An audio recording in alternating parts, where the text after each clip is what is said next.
Hello everyone and welcome back to the Road to 2000. As always, my name is Caleb Denby and tonight we have another Road to 2000 live stream tournament. It's very exciting. This is number 4, I believe, from what I'm told. So, lots of fun. You guys have just 2 minutes to get into the tournament. Oh my god, the time flies. And I'm not totally certain I have the correct chat open anymore. So let me make sure I can pull that up and I'll link you guys straight to our team. And once you join the team, then you can join the event. But you gotta go fast. Gotta go fast. So here I am in the chat room posting the link to the tournament. So I think it will prompt you to join the team if you are not part of the team just yet. And then you'll be able to join and play. Right now, only 2 players, not a massive tournament. So get in here. You could be the Road to 2000 live stream tournament champion. It could be you. Could be you right here, right now. Otherwise, it's going to be a very exciting match between PB Diamond, it looks like, and Adruth number 5. And one of those will be your champion if we don't get some more people in. I believe you are able to join a little bit late. So even if round 1 is just these 2 players, we may get more as the tournament progresses.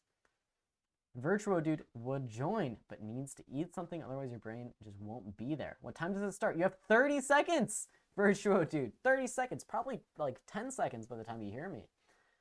But yeah, we got a little bit of a late start, had some issues, but now we're live and going. Oh, and we have a 3rd player. A 3rd player has entered the mix. Maybe I should play, spice things up a little bit. But no, I can't. I have to commentate. So right now, it's going to be a massive 4-way battle with the Ben Simon joining.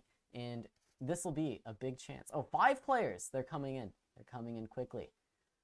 Rafflegon. All right, let's go ahead and take a look at Rafflegon's game here. He's up against Is Fish Sushi.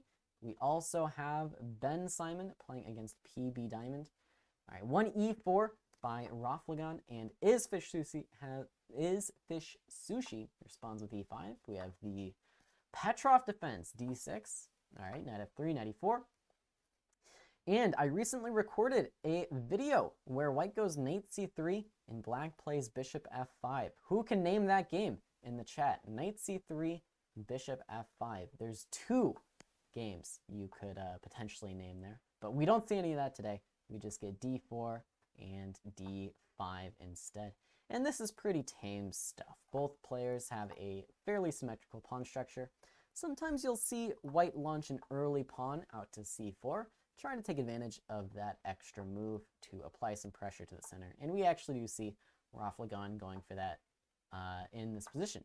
So now we see black taking the more defensive approach, C6 solidly defending the pawn on D5, whereas white with C4 and now the pawn on C3, more attacking approach.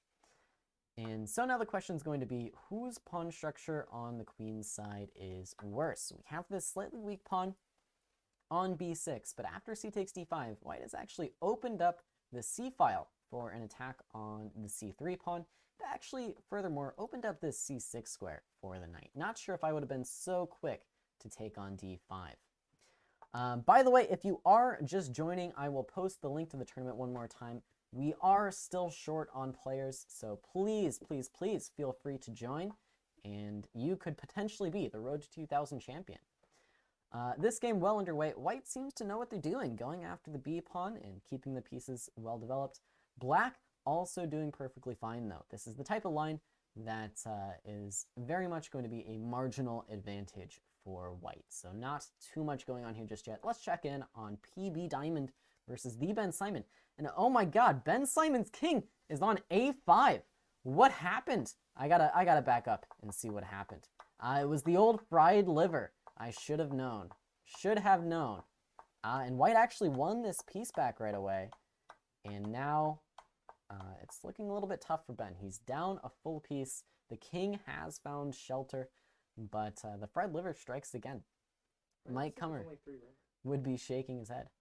I think the tournament has been abbreviated to 3 rounds because that's how many there would be for a round robin with the number of players we started with. It might be a short stream here today. We might have a winner before too long.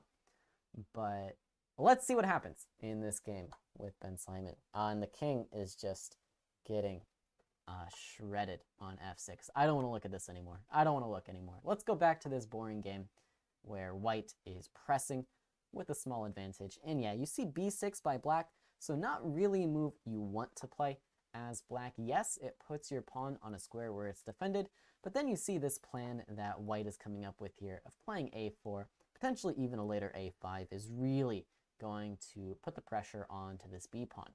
And yeah, potentially black could solve the weakness by capturing on a5, but then you're letting this rook into the game, letting the fox into the hen house. Not always so good. Hesham says you could not join.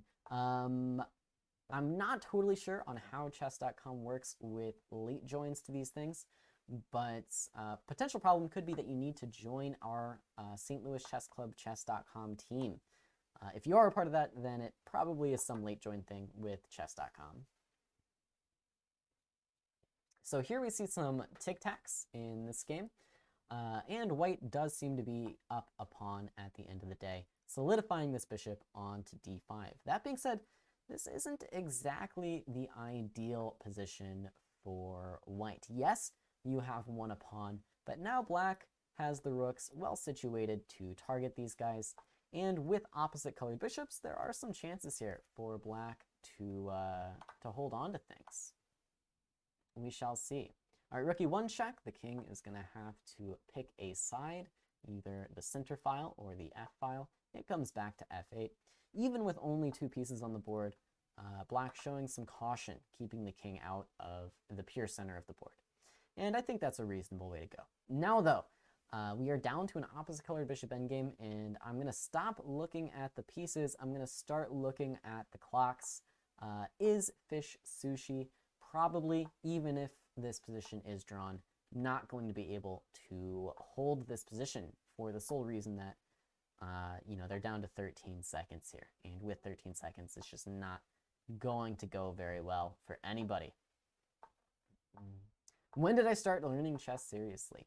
It depends on what you mean by seriously, but I did play my first tournament and start really learning in about 5th grade. Joined my school's chess club, had a good time. Yeah, is fish sushi, now down to 4 seconds. Lost his piece and will lose the game reasonably quickly here. I would argue within 0.1. Oh, yep, okay. There you go. End of the game. And we also have this game wrapped up as well. The king went all over the board. It touched the A file, it touched the H file, and that is where it was laying to rest. There to stay.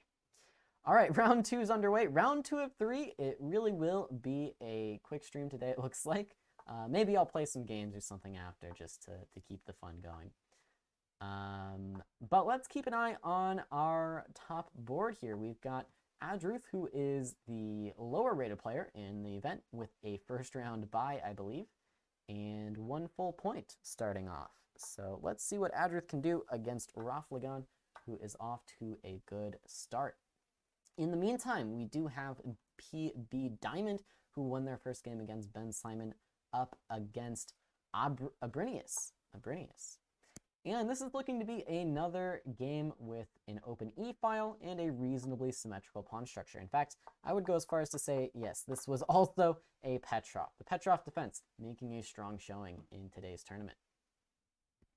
And yeah, already white is putting on a little bit of pressure on PB Diamond here. We have the pin against the knight and also an attack against the bishop on c5. Looking good. Checking in on what I'm calling board 1 here. We have Adruth playing d4. And I think the tactics do work out for white here. You are relying on this pin to keep your pawn defended. And we actually see white retreating this bishop now. I wonder if this pawn will be forgotten about. I do wonder. Bishop f5 by black, and Yeah, I have to say, Rafflegon playing with a little bit of fire here, keeping the king in the center for so long. We do see a single check by Adruth. I wonder if it will turn into more. Will the single check turn into an attack? That being said, I just counted the pieces, and black has more of them. So that's probably more relevant than anything else here. And oh my goodness, G4 is on the board. Doesn't look ideal for white. This is ambitious, to say the least. But maybe there is a grand plan in mind. I believe that white may have been hoping for something like queen takes, knight takes, and knight takes on d5 with pressure here and threats here. But of course, after knight takes, we are simply making a counter threat of queen f2 to h2 with checkmate. Not even time to play knight takes d5. You're just going to get slaughtered. And so we see f3 trying to keep the game going, but definitely looking good for Rafflegon. Back over here, it looks like this game is still well underway, and white is trying to turn this slight opening edge into something more. We saw this knight come to e4, and this bishop on c5 now has gotten kicked around the board. Back to b6, we still see this nagging pressure against the knight on f6, and white is definitely taking his time here, in no rush to capture on f6. And in fact, he's rewarded for this patience, because now we see h6 by PB Diamond, and that is a free pawn that's been captured. Do I have tournament plans for myself? Going for IM? Not really. Not really at the moment. I'm still going to be playing chess, but I'm not like actively looking to travel around to norm tournaments or anything. And I do have to get FM before I think about IM, so plenty left to work on there. Okay, we do see Abrinius capturing on f8. That is going to be an extra exchange to go with the extra pawn.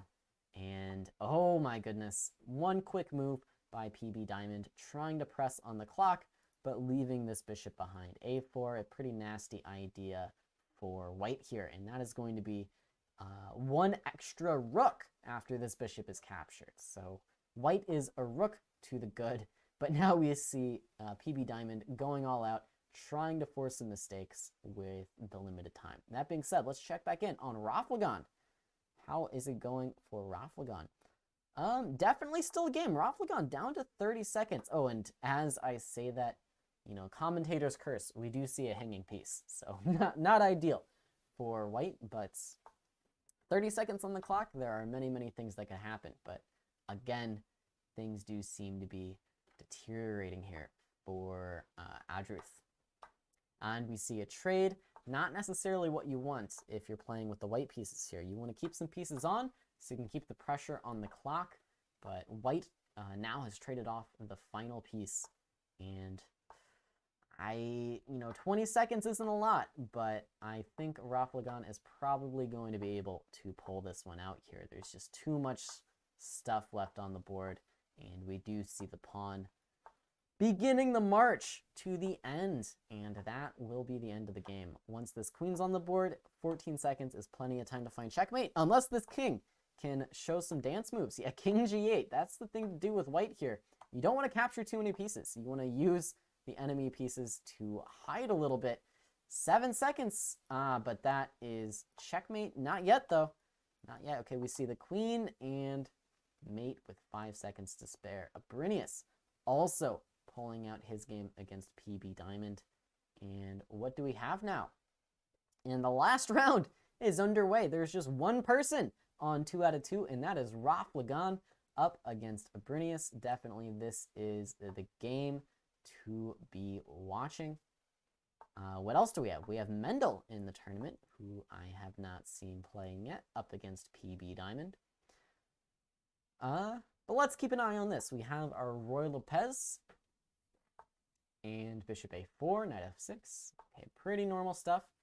Just the classical Roy, closed Roy that is. We get b5, bishop b3, and let's see what line the players are going to go for. We get castles and c3 by white. Will it be a Marshall gambit? Will we see a Marshall in this game by Abrinius? Or will we see d6? Ah, just d6 by Abrinius. No Marshall Gambit today. Get d6, knight a5, and c5, and the classical Roy at its finest. d4 by white, and black now steps back to pressure that pawn, and we're seeing the knight retreat back to b8 here.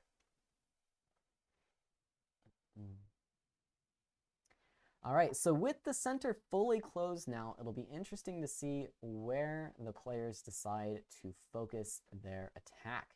A lot of the time, you'll see these knights route themselves out to f5, but with the center so closed, I wonder if black will be able to find some counterplay on the queen side.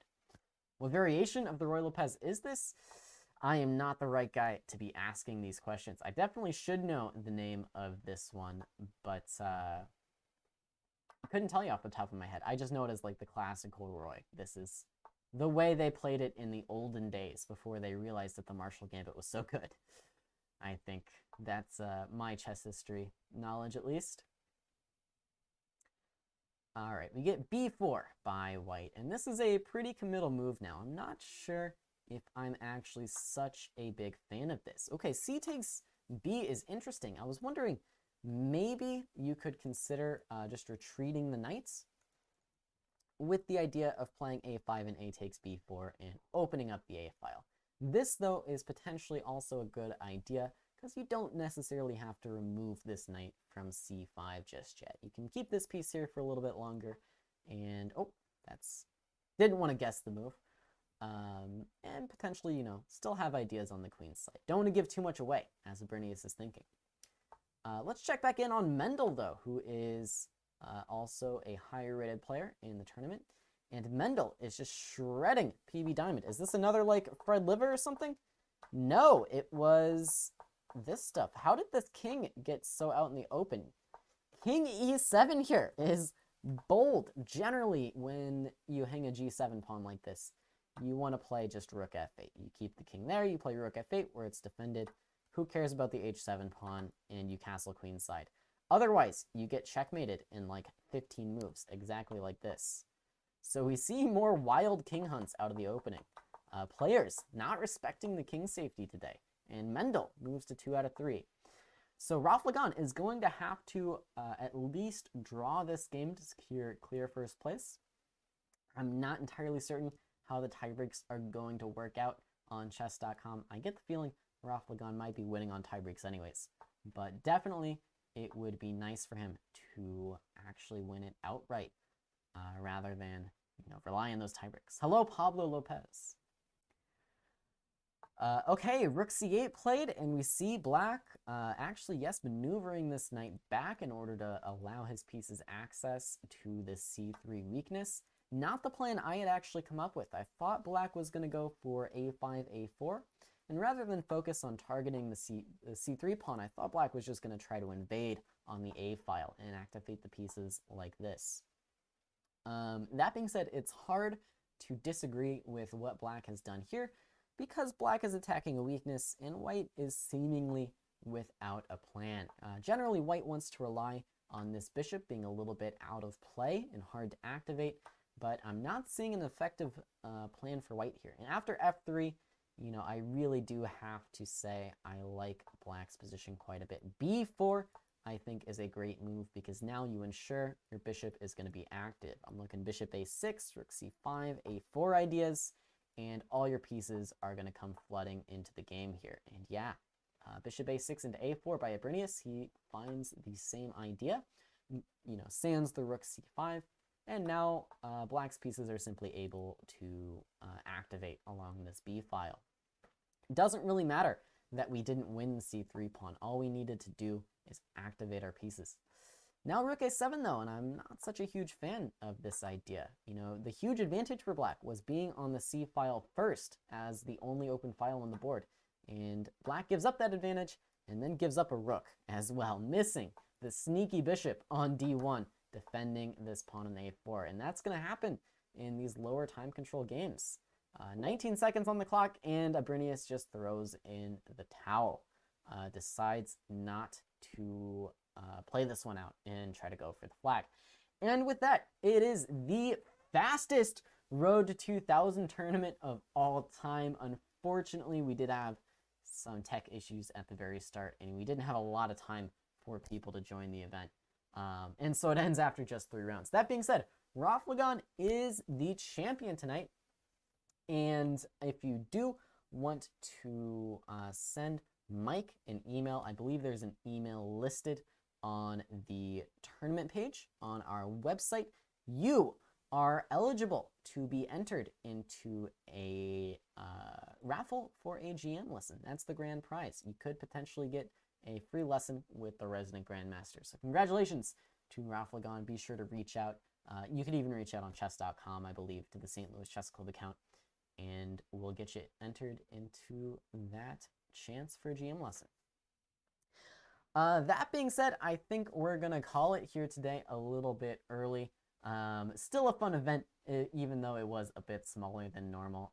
As always, I enjoy commentating on these things. Hopefully you guys at home enjoy it as well. A little bit of a strange setup today. We're in one of the famed chess houses of the St. Louis Chess Club, but we're making it work.